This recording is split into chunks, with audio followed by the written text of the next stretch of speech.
What is up, N20 family? Welcome back to the channel. Welcome back to another video. Today, we're going to be installing some pretty cool mods into my car. Let's go.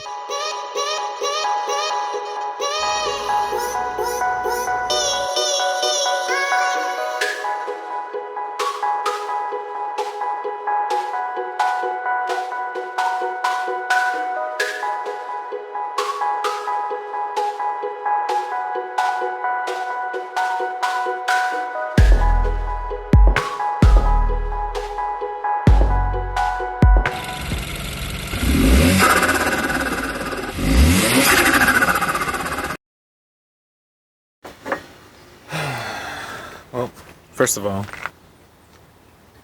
you can't get started without some coffee. Right off the back, the first thing that we're going to have to do is remove the intake to get enough space to go down there. So this right here, that right there, is the diverter valve. So yeah, we're going to have to make some space for us to go in there and torque some bolts out. I think once we remove the intake, we should have enough space to go in there and take off these little bolts right here.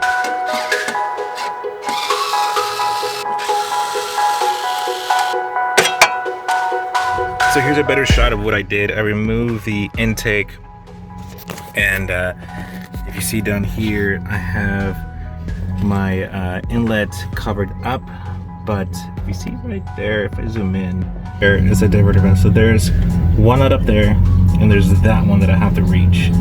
So I realized that I had to remove the rest of my intake in total to make room for me to go in there and remove that diverter valve. What I'm about to do right now is remove the wastegate because it is in the way and it's making it hard for me to get in there and remove the diverter valve. So I got these hex bolts, whatever you want to call it. You need a T45 to take that out, so let's do that. I removed the wastegate carefully and just moving it aside, and I unplugged it right here. All I have to do is just push this clip in and pull out. Now to remove the diverter valve. So real quick, I had to go to the store and pick up one of these ball joint, long ball hex socket, bit, whatever you want to call it. It's one of these. It's the long ball head hex socket set. And what this does, because there is a screw, one of these, that's in the inlet that's very awkward. It's a very tight space. You could probably just get it like this. You're gonna be at an angle. So the fact that you're at an angle, this ball joint allows you to still grip it and turn it properly. So it's like 10 bucks over here at my auto shop. So I'm gonna go at it again. Here it is. Finally got it out. This was a headache. I gotta tell you, it was a headache. But I got the diverter valve out, so now I am gonna go inside and figure out how to get this installed with what came in. Go-Fast Bits. Learned is that when this thing comes like that, your goal is to get this part off. So what happened to me is that I actually cracked it, which is not a big deal, right? I mean, if you crack it, it's okay, because guess what? You have a whole new set coming right your way. So what you want to use is the spring that came with Go-Fast Bits. And then the way it installs is that you first put the spring, and then you get the plunger, right? The little one that comes with it, and it goes right on top. See that? You have spring, plunger, Go-Fast Bits, line up the little groove, and that's it. But what you want to do first is get this top part installed first. So in there goes the spring, and then goes this little thing, I don't even know what it's called, and it goes like that. So this goes in first into the engine bay, and then you're going to carefully install the diverter valve back inside. So let's get to it. I hope that all makes sense, by the way. Also, before I forget, make sure you lubricate your piston GFB with the bit out, spacing out. Now I'm going to install the diverter valve. Since the spaces are really tight, I usually put a little bit of tape on the screws. That way I don't lose it. And it's just rolling around on the engine bay. Once it's tight, you can easily just like remove it. So, make sure that's that. Let's get the last one. Okay, so after a lot of way too many overspent hours, I finally got it installed. Check it out. I'll show you on my phone. tell you that the most difficult thing to install in the diverter valve are these sockets right here.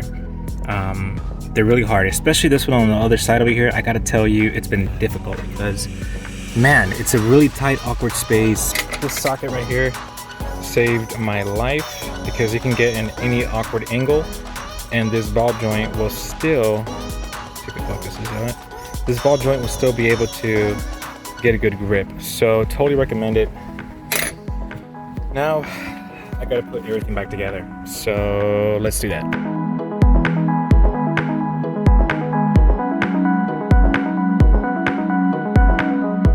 So two things I want to mention. One, I got a haircut.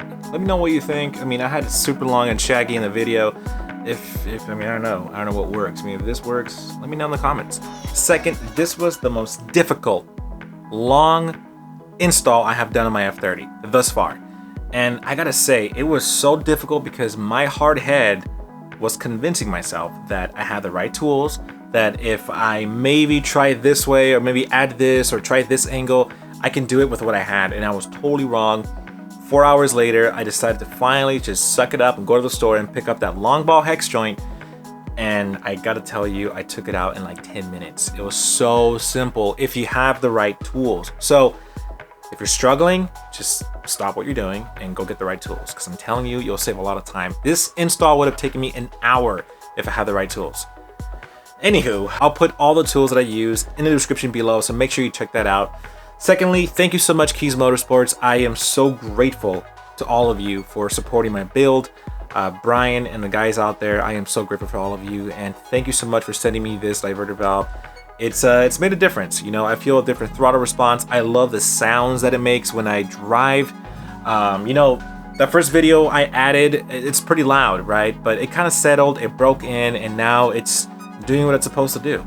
Basically, the end result is sharper throttle response, lightning fast valve actuation, and it will hold as much boost as you can throw at it. So you can definitely just look up the web page yourself and do your own research. And again, guys, get the right tools, hit up Kies Motorsports, because they have the greatest support out there.